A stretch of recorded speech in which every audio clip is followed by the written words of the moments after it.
রক্তকরবী বাচিকাড্ডা productions পরিবারের সাথে যুক্ত থাকতে আমাদের চ্যানেলটি অবশ্যই সাবস্ক্রাইব করুন এবং সব রকম নোটিফিকেশন পেতে বেল আইকনটি প্রেস করুন।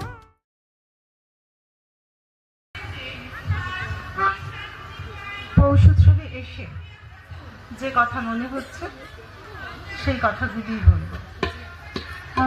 তুমি স্বপ্নের ঘাস বলে স্বপ্ন বলো, খোলা মাঠে স্বপ্ন বলে যাও। বলো বলো, সেখানে ফুল ফুটবে, ফসল ফলবে, এক গাছের বীজ অঙ্কুরিত হবে, ছড়িয়ে গিয়ে মাঠ থেকে মাছে।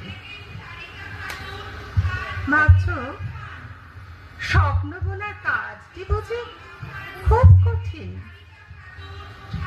হ্যাঁ, তার চেয়ে যেটুকু আছে তাই নিয়ে সুখে স্বস্তিতে শান্তির দিন যাপন বুঝি অনেক ভালো।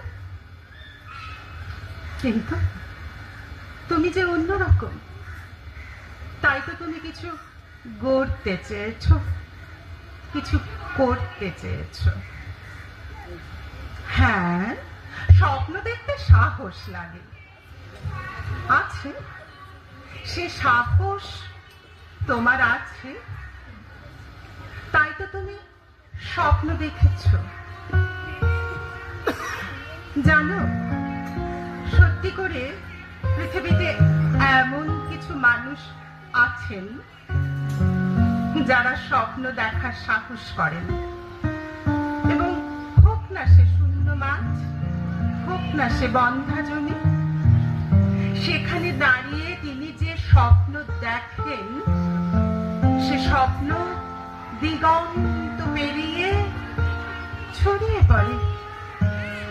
তাই তো তার আশেপাশে বন্ধা জমিতে আর যারা দাঁড়িয়ে আছে ভাবছে স্বপ্ন দেখবো কিনা, তারাও সাহস পায়, হ্যাঁ উৎসাহী হয়। স্বপ্নকে সার্থক করে তোলাই তো সভ্যতার অগ্রগতি। যে সভ্যতা অন্যকে উন্নতির পথে এগিয়ে দেয় না, সে কেমন সভ্যতা, কেমন তোর উন্নতি?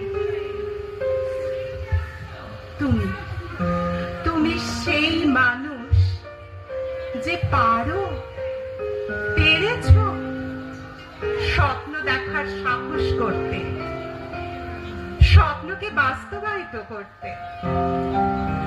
তোমার আলোয়, তোমার কাজে, তোমার ছোঁয়ায়, তোমার উপস্থিতিতে সভ্যতার অগ্রগতি, জীবনের উত্তরণ। আমি মুখোপাধ্যায়ের একটি লেখা থেকে নলেজ সিটিতে আসছি এবং ক্রমশ নলেজ সিটি এই বিবর্তন দেখে আজকে এই কথাগুলি মনে হয়েছে।